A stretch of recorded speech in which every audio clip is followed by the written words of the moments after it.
Welcome to Skip the Queue, a podcast for people working in or working with visitor attractions. I'm your host, Kelly Molson. Each episode, I speak with industry experts from the attractions world.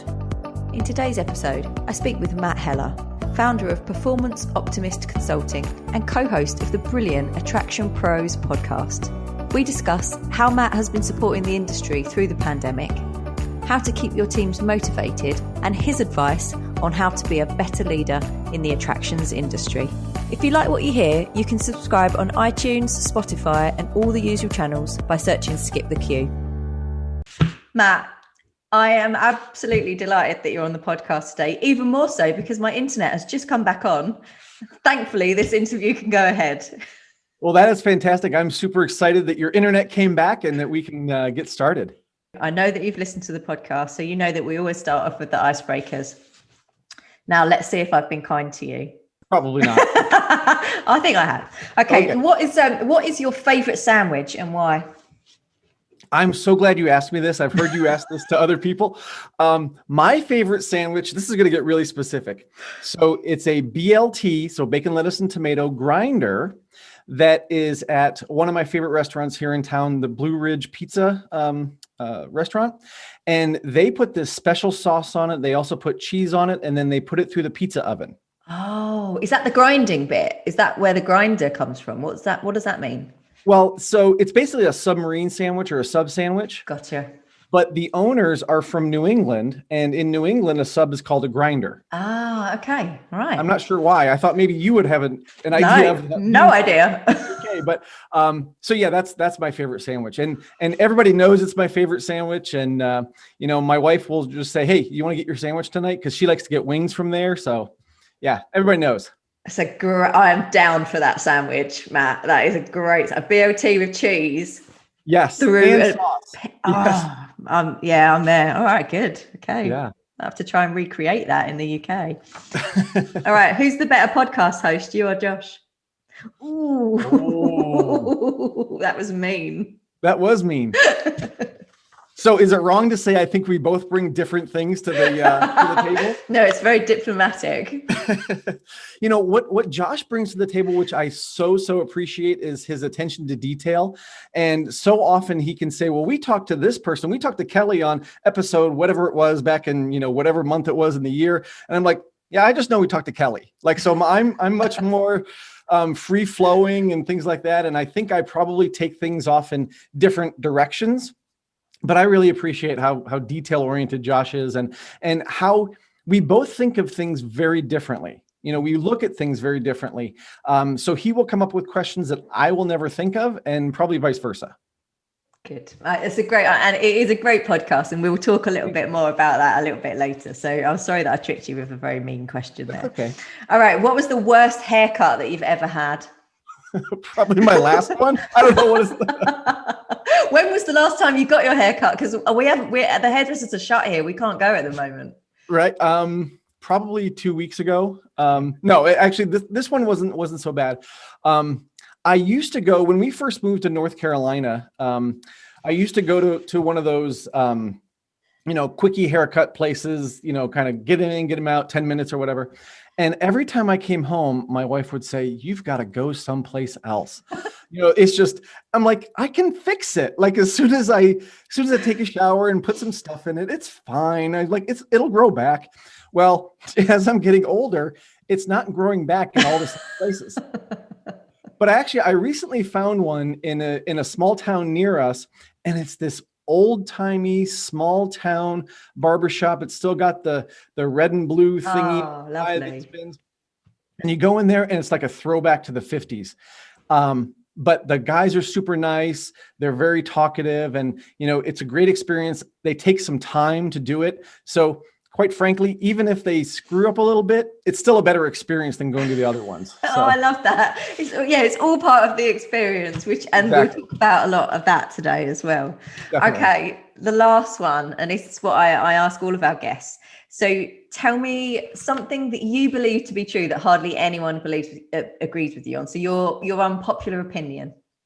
My unpopular opinion is that we should not use generational labels like baby boomer, millennial, Gen X. Luckily, that's getting a little bit more popular. But I cringe whenever somebody says, well, it's just the millennials. It's just Gen, and I'm just like, stop, because these labels are doing nothing but, putting more of a divide between us than they are pulling us together. So I really don't think we should be using those in any context, in any management training. I used to, and I sort of had a negative experience about it and really had an epiphany moment. And I went, this is just not helpful. And so I've stopped doing it. And Josh knows, if somebody says millennial or something on the podcast, that I'm secretly in the back going, oh, or making a noise or something. So yeah, that's my somewhat unpopular opinion. Oh, I like that. I'm going to agree with you on that one, because I think they feel really kind of corporate-y and really dated, and it doesn't really fit with where we're at right now. Yeah. Well, and I think what it does is it takes the individual out of the equation. So, from a management standpoint, we're looking at our team and saying, okay, well, they're millennials and they're Gen X and they're baby boomers. So I only need to know 3 things instead of getting to know all 50 of my employees, right? And what's really interesting is back when this really started to explode 15, 20 years ago, when, people were talking about the different dates for the different generations and things. You look at the people that were kind of leading the charge back then, and even they've softened, right? Even they're saying, well, the dates are just kind of more of a guideline. They're not a hard and fast rule. So, even they are softening on that a little bit. Right. It's a really good unpopular opinion, Matt. I would love to know what our listeners think about that, because I agree with Matt. Let's see if you all do as well. Thank you for joining Absolutely. in my game. Matt, you have had a pretty incredible career in the attractions industry. I mean, it's 20 plus years in hospitality and leadership. And you've worked for Universal, you've worked for Six Flags. It's really incredibly impressive. Tell us about, how did you get to here, and did you always think that you would work in the industry? I did not think I would always work in the industry. In fact, until I was 16 years old, I was deathly afraid of roller coasters. Wow. I wouldn't even get on one. Wow. But my family was vacationing in Florida, and the girl that I was dating at the time, her family was vacationing. So we all went to Busch Gardens in Tampa. Yeah. And she said, well, just wait in line with me, for the Scorpion roller coaster. And so I got in line, and I figured there'd be a chicken exit when I got to the front, and there wasn't. So I get in, I'm trying to be a good boyfriend, and I get in, and I'm white knuckling all the way up the chain lift. But as soon as we, crested the hill and started going down, I was like, this is awesome. Oh, wow. Got you. So I started really liking roller coasters then, but it wasn't until I was 18. So that was when I was about 16. When I was 18, I was back home from college, and I didn't want to go back to the grocery store I had been working at, through high school and everything. And my mom said, well, Canopy, which is a park that was near us in New Hampshire, Canopy Lake Park. She said, they're hiring, for the summer. I said, well, all right, okay, fine. That's fine. So I go down, get hired that day to be a ride operator, and that's it. That's how it history. Exactly. Yeah. So what did you do? Did you then just work your way up in the different parks that you've worked at? You just worked your way up through, from like the ground level up to wherever you got to? Yeah. So when I started at Canopy, like I said, I was a ride operator, very part-time. Didn't really think this was going to be a career, but I came back the next year, and I was, kind of put into higher levels of leadership as I went along. And then I kind of hit my glass ceiling there, because it's a smaller family-owned park. And at the time, the 2 people that were not family members that I could have eventually been promoted into one of those positions, those 2 people weren't going anywhere. So I knew I'd kind of hit my ceiling. So actually at that point, I went to Minnesota. I moved to Minnesota and started working at Knott's Camp Snoopy, which is in the Mall of America, which at the time was managed by Cedar Fair. So Cedar Point, Knott's Camp Snoopy. So I figured this would be a good into one of those companies. And so there I actually started over again. So I went back, to being a ride operator, because they didn't have any other management positions, but quickly went, kind of went up through the ranks. And then that led to a position at Valley Fair, which is part of the Cedar Fair family, also in Minnesota. And then that led to working in Connecticut, and then Florida. And now I'm here in North Carolina. Amazing. It's really similar to Josh's kind of the way that he worked through that, through the industry as well. I feel It feels like once you start working in it, it kind of sucks you in. and people stay a lot longer than they ever expected to. It definitely gets in your blood, I Yeah. think. And, you know, I think what it is for the people that like to serve others and the people that like to entertain other people, those are the people that typically get attracted to this industry. So, you know, when they find that this is kind of their home, all bets are off, right? And then, then forget what you went to school for, forget what you thought you were going to do when you were a kid. This is it. It's funny because we had another guest on a little while ago, Carly Strawn, and she said actually she was kind of interested in kind of the almost like theatrical drama side when she was younger, but that fits really well with what you just said about kind of entertaining people and kind of, you know, giving them that really fun experience. So yeah, it's good. I like how that all that works out. So I want to talk about the industry in general at the moment. So as we're recording this, I'm in the UK. Obviously, you can hear that Matt is in the US. We in the UK are in our third lockdown at the moment. And I think the third lockdown for many people has felt like the toughest one. We're coming up to nearly a year of COVID pandemic and the sanctions and disruptions and tragedies that's brought with us. It's been a really tough time for the sector with you know, closures and furlough and redundancies. And I think there's lots of positives on the way. We can feel like this does feel like the end of the light at the end of the tunnel. But I guess I wanted to kind of ask you, how has it been for you? Because you are in a position where you support leaders, and leaders in this industry have had to make terrible, you know, really, really tough decisions about what they're going to do. And also, you know, they must have felt really hard. It's hard to motivate yourself, let alone motivate a team when you're going through this. So how have you been supporting your clients through the pandemic? Well, one of the things that I did as a supplier, as a supporter of the industry is something that a lot of other people did just from a practical standpoint, is that, you know, everything paused. You know, all of our clients' business was paused, and certainly they weren't focused on leadership training at the time. You know, at the beginning of 2020, I had a number of clients that had already signed up to work with me for the entire year or for at least 6 months. And so all of that paused, all of the invoices paused, you know, all that kind of stuff. And I really wanted it to be, you know, I'm in this with you, right? So whatever you need, whatever I can potentially help you with, including pausing and not sending you invoices, I definitely want to do. So that was one thing just from a practical standpoint. And then it was figuring out what other people needed. And part of that honestly started with what I needed or what I could do, right? Because when I started seeing all of my travel being canceled and all the jobs that I had lined up for 2020 just kind of evaporating, I sat here in my home office and I said, what do I do? Like, what am I supposed to be doing? And I recognized, I think, that because of what was going on, that so many people were feeling this sense of loss, right? The sense of, I've lost stability in my life. I've lost now employees if I have to furlough them or let them go. I've lost, you know, a sense of security in the business, and I may have, you know, be on the verge of losing a business potentially. And so from a personal standpoint, and I think you know this from, you know, the work that you do, you become very close with your clients, right? Absolutely. And they're friends. And, you know, in this industry, it's a big industry, but it's a small industry.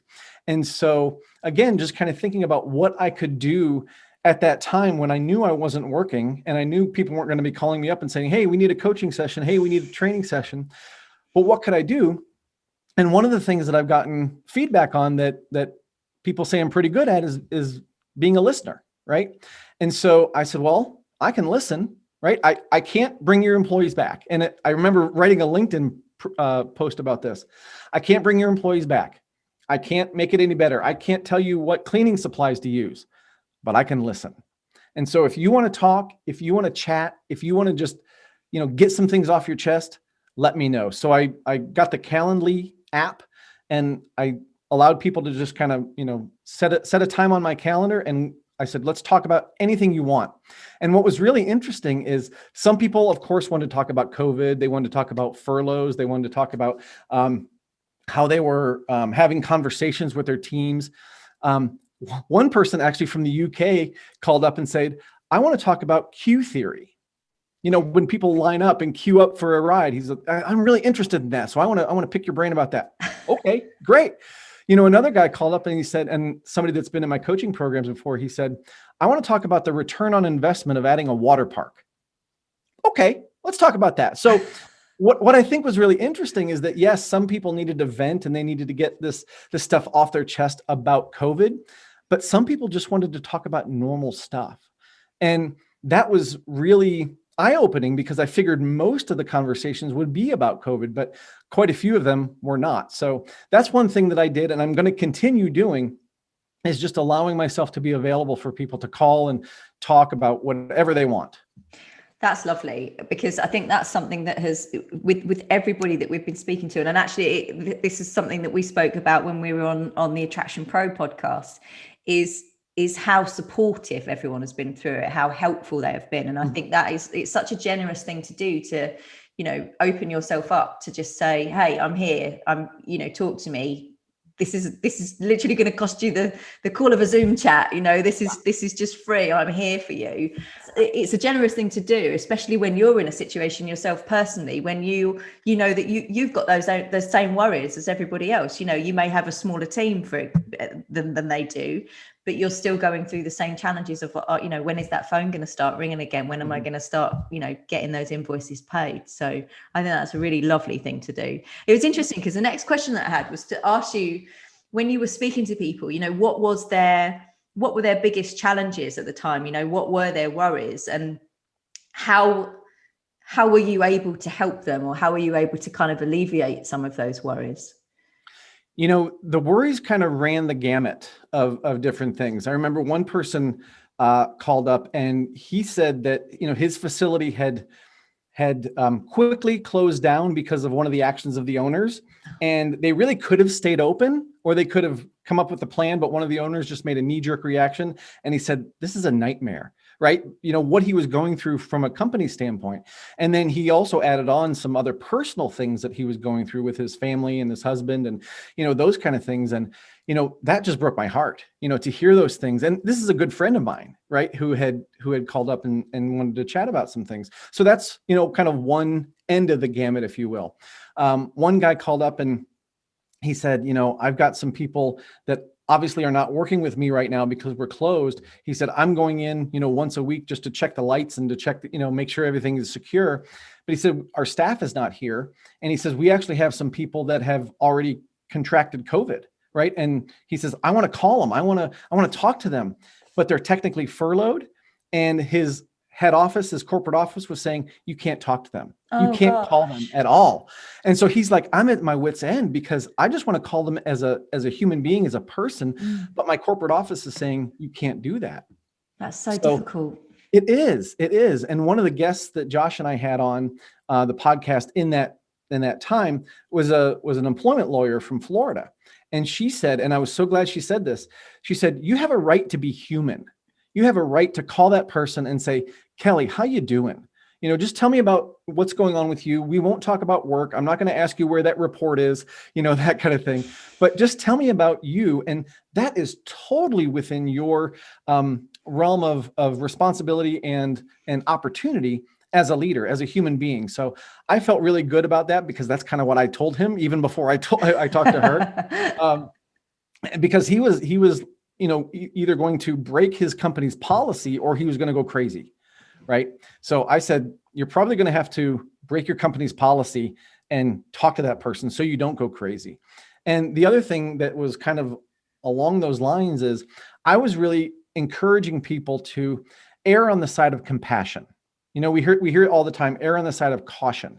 And I think in this instance, everybody that I talked to, they were all going through something and we were all going through something. So wouldn't it make sense that we added a little bit more compassion to our conversations, or we added a little bit more sympathy and empathy to how we were interacting with people, knowing that they were going through some pretty crazy stuff, just like we were. So why not extend that to them as well? And that is the strength of a true leader as well, isn't it? It's the empathy. It's how you show that you care to your team, regardless of size, regardless of where, of location, or, it's about really caring about the individuals that are within your team. And I'm so glad that you gave them that advice, even before checking with the employment lawyer, because that's absolutely what I would have done. Absolutely. Yes. things things have changed quite dramatically for you. And I want to talk a little bit about how you've had to change how you kind of service your clients within the situation that we're in, from working from home, etc.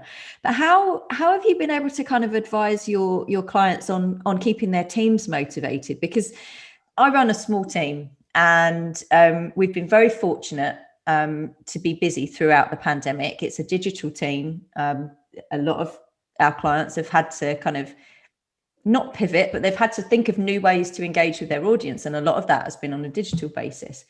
But it's still been very difficult to keep the team motivated, even though they're busy, because they've got their own personal worries about things. They might have family members that are really affected by this. They're working from home. Not everyone's kind of super comfortable with that. How do you help a leader that has a team of kind of 50, 60, 70 people to try and keep all of those people motivated, when some of them are on furlough as well? It's really tough, but I think it comes down to communication, right? And especially as we're working with people in the digital realm, if you think you're communicating enough, you're not, right? If you are used to working with people where they're side by side and they're face to face and you're in the same room, you might have gotten away with, X level of communication in the past. Well, that's got to maybe double or triple, and it doesn't mean that you always have to have something to say. Communication is both ways. So it could be asking them questions. How are you doing? How's your family? Those kind of things. And really, like you said, treating them like a person and showing them that you care about them is really motivating for any human being. I think the other thing is, when we talk about employee engagement, for so long, people would ask the question, well, what do my team members want? What do they want? Do they want a ping pong table? Do they want more breaks? Do they want that? And I said, we have to change the question. The question is, what do they need? Not what do they want, but what do they need? And that could be someone to listen to them. They may have things going on at home that they can't talk to anybody about, right? And maybe you as the boss you're just a listening ear. And you don't offer any advice, you don't offer any guidance, you just are there to listen. That may be what they need, right? Some people may need information on, the government programs that will help them kind of bridge the gap in terms of their money. That may be what they need. They may need connection. So get on Zoom if we have to, right? I would much rather be in person, but, get on Zoom and have, a little get together party with people and allow them to talk to people. And, you as the boss don't have to be the one leading it. You can just facilitate it, start the process and just let people talk, right? Even in Zoom, there's breakout rooms. So put them in smaller rooms, let them have little conversations, but allow them to have that connection with people, because I think that's one of the things that we're missing most is the connection. So I think it's communication is a big part of that, but also changing that question from what do they want to what do they need? And then that will help guide how you actually interact with those 10, 20, 30, 40, 50 people. Yeah, you're so right about the communication. I think that that's something that we're definitely aware of. And I think we kind of over communicated to our clients. We probably didn't over communicate enough with our team. Like all of us kind of didn't talk enough. And that probably led to a few kind of moments of kind of everyone feeling a little bit disjointed and not really kind of feeling like they knew what was happening. Yeah. Towards the end of last year, I attended a really great webinar that you and Josh ran, which was around networking. And it was all about connection, and looking at how we build those connections within our network when we're not able to get out and about like we used to be able to. So much of the attractions industry was about face-to-face, lots of conferences, lots of things like that. And obviously all of that is on hold at the moment. How do you motivate yourself, and how do you recommend that leaders keep themselves motivated? Is it very different to how they motivate their teams? And is building kind of those support networks part of that? I absolutely think the support networks are incredibly important. And again, when we're on lockdown, a lot of times we think, well, I'm locked down from everything. Well, we're really not, right? You pick up the phone, you get on a Zoom call, you can be connected to other people. So I think that's really critical is to keep that going. And, when you go on LinkedIn or you go on Facebook or you go on any of the social channels, if you just comment on things or find things that you like, and, it's not necessarily about building a relationship immediately, but it's about planting the seeds, right? So you can go on and say, hey, Kelly, I love that post about whatever it was, right? And you're just kind of, again, planting the seeds of building a relationship with someone that could turn into, a professional relationship, or it may just be a friendship, or, wherever it might go, but it'll help you feel connected. One of the things that I feel that motivates me, and I think it motivates a lot of leaders, is when you can help someone else, right? When you can be the person that helps somebody else be successful. So that's why I really loved those listening meeting calls that I did, because after each one of them, I would ask, so was this helpful? And I just wanted to know for my own, sanity, I guess, is this something I should keep doing?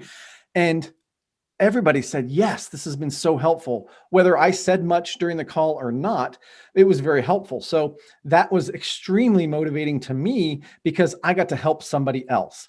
And I think a lot of people get into leadership roles for that reason, because we want to help others. We want to serve others, especially in this business where that's part of what gets under your skin and gets into your blood, is helping and entertaining other people. So I say, ask that same question of yourself. Not what do you want, but what do you need to stay motivated? And if it's to help people, that may look a little different right now, but it's the same as it would be when we're fully open and COVID wasn't even a thing that we even knew about.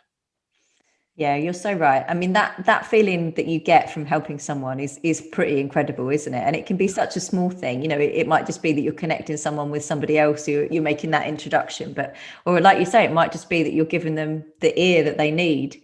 They might just need to rant at someone for half an hour. That's fine. If that's okay, I'll be that person. Yeah, absolutely. The way that you deliver your training and the way that you deliver and work with your clients has changed dramatically. So is everything for you virtual now? And how have you adapted to that? Are you enjoying it? Does it feel a bit weird still? It does still feel a bit weird. Not everything has been virtual. I've had a couple of clients that have really insisted on doing things in person. So we took all the precautions. Like I was just in Florida about a week ago, and we took all the precautions. Everybody's wearing masks. We're distanced from each other, all those kind of things. So they really saw the value of still getting together and taking those precautions, because they felt like the in-person dynamic would be, so much more valuable. And it really has been. For some of my other clients, we've changed, and sometimes it's just based on volume. Like if I'm working with, 200 leaders at a specific park or an institution, then it's just not practical, to get 200 people in a room where you're all physically distanced. Yeah. Then we look at different virtual options. So some of the time I'm delivering a kind of a live seminar via Zoom. Sometimes I'm doing a pre-recorded video for them. And while yes, it's still a little weird, I think I'm starting to find my groove. I'm starting to find my legs, if you will. One of the biggest things I did was to stand up. Like at the beginning of the pandemic, if I was delivering a webinar or an online class or something, I was sitting behind my desk and I was looking at the computer and I was like, why does this feel so weird? And it feels weird because that's not how I present. Yeah. Like when I'm facilitating a class, I'm standing up. Even right now, I'm standing up. And I started using this too, my clicker, right? So instead of, fumbling for the space bar or the return key when I wanted to advance my slide in a presentation, I'm doing it just like I would when I'm standing in front of a group. And I've been doing that for 30 years. So that's pretty ingrained, as a habit. So now if I bring that into what I'm doing in the virtual space, I feel like I can be more emotional. I feel like I can connect better because I'm not so worried about being behind the computer and looking at the monitor and looking at the camera and, all those different things, having to be perfect.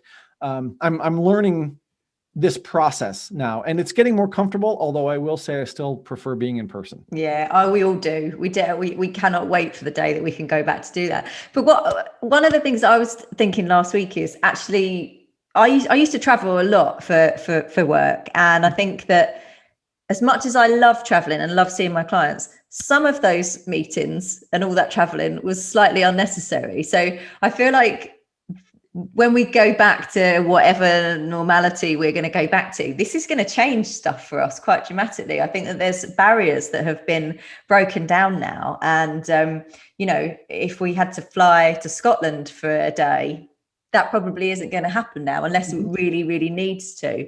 And that's kind of nice, right? You know, you've got that flexibility. Do you see this opening up more possibilities for you to work with, you know, maybe more people? I don't know if you've ever worked with organizations in the UK, for example. You know, would that be, it's something that you could now start to look at that's more of a possibility? 100%. Absolutely. And I think it also opens it up to different levels of leadership, because I think people are more apt to invest in, you know, a 6-month group coaching program where people are on Zoom rather than flying me out, you know, every couple of weeks or something. Actually, I've got a couple of groups going right now that are, you know, kind of seasonal supervisors. And what's great is that, you know, they probably wouldn't go to the big, you know, IAPAs, and they wouldn't go to the big conferences, you know, on a regular basis. But this organization has said, hey, these folks are important. So now we've got the technology. I shouldn't say now we have it. Now we're more comfortable with it. And hey, let's get on a Zoom call and let's do it that way. And so, you know, I think it opens it up for that. I'm also very involved with IAPA. I'm on the Human Resources Subcommittee. And so as you talk about how we're going to deliver things in the future, there's probably now always going to be a virtual element, which is great for people who can't travel to the show, or, you know, it opens up so many different possibilities of actually maybe presenting. Like if you were in the UK and you couldn't travel to the US, well, you could now dial in and potentially present from the UK to an audience in Orlando. So, I mean, there's just so many different possibilities now. I think just creativity is the issue. It's crazy though to think that all those possibilities were there before. We had this technology, we just weren't really taking advantage of it, or it just seemed like not the right thing to do. I love that I love that there will always be kind of a physical and a digital aspect now. I just think, like you, it opens it up to so many more people. And that's Absolutely. A great story about the client that is now focusing on an audience of people, or, you know, a group of people in that organization that wouldn't necessarily have been able to access the support that they need from you previously. I love that. It's really wonderful. I think it's really opened up people's ideas of what's possible. So if you think about some of the positive outcomes of what we've been through, you know, sometimes it just takes a smack in the face for us to think, oh, we can do things differently, right? Rather than just kind of keep going the same way that we've gone for years and years and years and years. Oh, we can do things differently. And what I heard from so many different people was we were forced to do things differently. And now we're seeing that change wasn't so bad. Yeah. I've heard a lot of very, very similar conversations. Yeah. In fact, there's an ongoing one about pre-booking, which I do keep banging on about on this show, but it was always something that was there and able to do, but it wasn't something that the industry had adopted completely in the UK. And now there's a big possibility that a lot of organizations will never go back to not having pre-booking again. And I see that as a huge positive for the attraction, and a huge positive for, you know, improved customer experience as well. So yeah, lots and lots of positives to take from this. I want to talk about the podcast. Yes. So I did ask you a mean question earlier, but I think you and Josh are excellent podcast hosts. And I love the AttractionPros podcast, because you have such a wide variety of guests on there. And I learn something new about the industry every time I listen to it.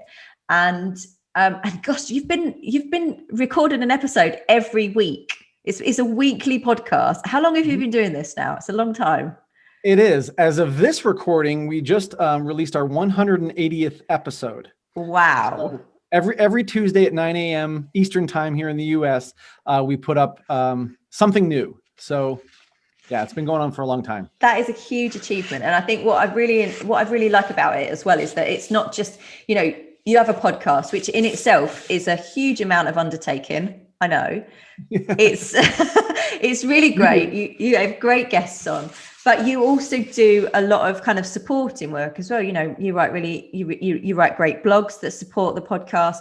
You've run webinars, you've run kind of training sessions around it as well. It feels like such a kind of supportive community that you've built around the podcast. And that for me is such a positive.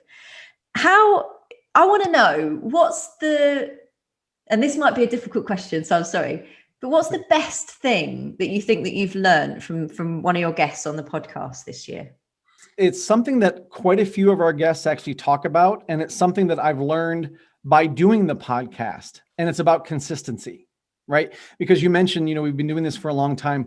When we first started, we made the very conscious decision that we were going to release these at certain times, right? And it was going to be consistent, and whatever it took, we were going to be able to, put out a new episode on Tuesday morning. And so there have been times, full disclosure and transparency, that Monday night, Josh and I are like, what are we going to put up tomorrow? I don't know. It's like, I went to Home Depot yesterday. Okay, let's talk about that. So I love the authenticity of this. Thank you for being honest. Absolutely. So there have been times that we've done that. I think, Josh and his wife just had a baby. So yes, and congrats, Josh. It's lovely news. Yeah. And so leading up to that, Josh knew he was going to be unavailable for quite a while. So we had, I don't know, like a month and a half of podcasts that we pre-recorded and had those done out. So it really runs the gamut in terms of those kind of things. But getting back to consistency, I've found that when we put it up at a consistent time and we really try hard to deliver a really consistently high quality product, that people respond. Right. And maybe we don't have millions and millions of viewers, but I think the viewers and the listeners that we have are people who are engaged and they enjoy what we're doing. So it may be a smaller niche market, but I'm okay with that. Yeah. So I think quite a few of our guests have talked about consistency in terms of, their guest service and, employee engagement and treating people in a consistent way. And I've just noticed that putting out the podcast at the same time every week and being consistent with that has really been helpful to build our audience. Yeah, definitely. And there's an expectation as well, once you've built that audience, that it's coming, right? There's a level of excitement. They're looking forward to the next episode. Absolutely. Consistency is absolutely key. That's a really good takeaway, that you can apply that to any part of your business, can't you? In any part of your kind of leadership journey.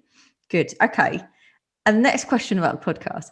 Do you think that it's helped you kind of tailor and change the way that you approach doing things? I mean, obviously, one of the reasons that we started the podcast is to learn more about people in the industry from all different sides, suppliers, attractions, the whole breadth of that. It definitely helps us change how we approach certain conversations, how we approach the understanding of what people's challenges are. Has that been the same for you? Absolutely. When you talk to people, really smart people, and we've been really lucky to have a lot of smart people, including yourself, on our podcast, you can't help but be inspired by it. Right. And if you are not taking something away, if you're not learning something, if you're not writing down a couple of key nuggets that can help in your business, then I don't think you're doing it right. Right. So true. We absolutely, I think both Josh and I have taken things away from different guests and different experiences that we've had in doing the podcast that have helped us either build a new product or focus on a new area or, open our eyes to a different part of the industry that we have maybe not thought about as much. We really try hard to be well-versed in the entire industry. So, he and I both started in amusement parks and theme parks. So that's kind of where our bread and butter is, if you will, of our knowledge. But, learning so much about zoos and aquariums and cultural attractions and family entertainment centers and water parks. And, the industry is huge when it comes to the breadth of types of attractions, and we are attraction pros, so we can't just be theme park pros, right? So that's been really fascinating. And one of the questions that we've asked a number of different folks is, okay, you're a for-profit company, what can a nonprofit learn from you, and vice versa? And those have been some really interesting conversations. It's a good question as well. What was the best? Can you think about one of the best answers that they gave? Yeah, I think a lot of nonprofits are really mission driven. Right. And they've got a mission, whether it's conservation or, animal health or whatever their mission might be. And you find people in those organizations that naturally want to help them achieve that mission. People that work with animals. I'm so lucky that I get to work with a number of zoos and zoological institutions because those people are extremely passionate about what they do. Right now, can we use that, finding people that are that excited about your mission just because that's who they are? Can we use that as a model or a framework to finding people that are just as passionate about what a theme park does? I think we can, but we also may have to alter the mission a little bit, right? So it's not just about, making money and making the guests happy, but how are we impacting the community? How are we impacting the world with what we do? Because entertainment, as we're seeing right now during lockdown, is critically important. Josh will tell you that he doesn't think any of the attractions are non-essential, and he gets really. I've heard Josh talk about this. He's very adamant about this. His feathers really get ruffled when people talk about that. But I think that's something that we, try to embrace as well, is getting that message out there and focusing on all attractions. So I think I hope that answers your question anyway. Yeah, it's a great answer. It is a really great answer. It's funny. I have heard Josh talk about the non-essential. He hates that word non-essential. He said that quite a lot on LinkedIn, actually. I've seen a few posts from him, but he's right, because, people's entertainment is essential, isn't it? And it's cultural. It's you're learning through play, you're learning through entertainment. It is an essential service that attractions are delivering. I'm on his side when it comes to that completely. So we're towards the end of the podcast, and I always ask our guests if there's a book that they recommend that they have loved or has helped them shape their career in some way. But I want to ask you just a question before you choose a book, because you've written 2 books yourself, haven't you? You're a published author. Tell us a little bit about those books. So the first book that I wrote, people will ask how long it took me to write, and I say 25 years because it's a culmination of so many of my experiences. But the first book that I wrote was called The Myth of Employee Burnout. And it's all about when, you have the beginning of the season or the beginning of a year, or somebody is new in your organization, and they start off really strong and they're bright-eyed and bushy-tailed, and somewhere along the line, they kind of fizzle out. And when I first started working in seasonal amusement parks, we just thought this was kind of mid-season burnout. And we thought, long hours and dealing with the cranky guests and all that kind of thing was really impacting that. Well, when I started my practice in 2011, I really wanted to take sort of a 30,000 foot view of that. And I wanted to understand that better, because as an operator, I felt like I was always too close to it. And what I really found is that it really comes more down to leadership. It comes down to how we interact with our teams. It's also everything from how we hire people, how we train people, how we terminate people, how we discipline people. All of those are factors. Everything in the employee life cycle, all of those things impact how people are going to be engaged or how motivated they're going to be. So the book really outlines how we can get over that burnout process. And again, specifically looking at it from a leadership standpoint. Cool. Great. And then the second book has the longest title ever. It's called All Clear, A Practical Guide for First-Time Leaders and the People Who Support Them. That is a mouthful. It is a mouthful. But all clear is what you might see on a ride platform, somebody giving the thumbs up in the all clear. And really that means that the ride is ready to go. And what I wanted this book to be was a resource to give, young leaders that they're ready to go. They're ready to take on this leadership role. And really what it's about the transition to a leadership role, which is a tough transition. So 2/3 of the book are about all those pitfalls, all those things that can go wrong. You're now leading your friends, right? That's a huge thing, right? Getting to know yourself as a leader, communication, giving feedback, coaching people, all those kind of things are kind of the first 2/3. But then I also wanted to write it for the people who are guiding people through that transition. So they're managers and directors, because so often they went through that same sort of sink or swim. Here's your keys and here's your radio, go be a leader. That was their training. So they don't necessarily understand how to train another leader, especially when coming up in their organization. So kind of the second third or the third of the book is really for them about selecting the right people, training them on what they need to know as a leader, and then supporting their leadership journey. So that kind of outlines that book, the All Clear book. So they do say, I don't know if you've heard this phrase in the UK, but they say the most important book in your life is the one that you write and not one that you read. So we're going to put all of the notes about those books and where you can find them in the show notes. So let me ask you the final question then. So what is a book that you have loved or has helped shape your career in some way? And actually, maybe it was the one that you wrote that's helped shape your career in some way, that you would recommend to our listeners. Well, definitely the ones that I wrote, like you said, they're very important to me, and they did shape my career. I use them all the time. Like just the other day, somebody asked me something and I said, and I had just given them the myth book. And I said, well, on page 88 of that book, you'll see that we talk about this in more detail. So it's been a great resource for that. But I will say that there's a book, and I found it in my collection. It's a book called It's Okay to Ask Him to Work by Frank McNair. Okay. And I read this when I was first starting off as a leader, and it was so practical. And I think that is something that has driven me as a leader. It's driven me as a trainer, as a coach, to be very practical in what I'm providing to people. So, none of this pie in the sky, air fluffy stuff, right? Give me some things that I can use today as a leader, right? So very, very practical. And this book is very practical. The title, It's Okay to Ask Him to Work. Sometimes we feel like it's almost hard to ask people just to do their job. Like they're going to get offended, or they're going to, react badly. But as he explains, and I really, internalized, is that is their job, right? And it's our job to get them to do their job. And so he goes through all kinds of different things that, again, are very practical to help us figure that out. So that's one that, when you ask about a book that really kind of shaped me and really influenced me, especially early on, it's that one. I feel like I need to go back and read that book now. And I've been doing this for a long time. Thank you. That's a great suggestion. And listeners, as ever, if you want to win a copy of that book, then if you head over to our Twitter account and you retweet this episode announcement with the comment, I want Matt's book, then you will be in with a chance of winning it.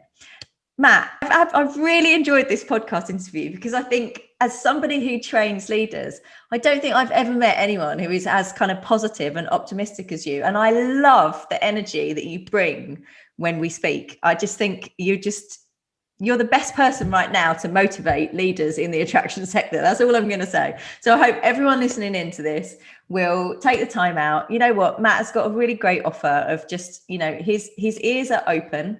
So if you want to book in a little slot to have a chat with him, we're going to put those details in the show notes as well. And I would encourage you to do that without doubt. Matt, thank you for coming on the podcast today. It's been a pleasure. It's been my pleasure. Thank you so much, Kelly. I think there's only one way to end the podcast, though, really, isn't there? And that's to say, we are all AttractionPros. Thanks for listening to Skip the Queue. If you've enjoyed this podcast, please leave us a 5-star review. It really helps others find us. And remember to follow us on Twitter for your chance to win the books that have been mentioned. Skip the Queue is brought to you by Rubber Cheese, a digital agency that builds remarkable systems and websites for attractions that helps them increase their visitor numbers. You can find show notes and transcriptions from this episode and more over on our website, rubbercheese.com/podcast.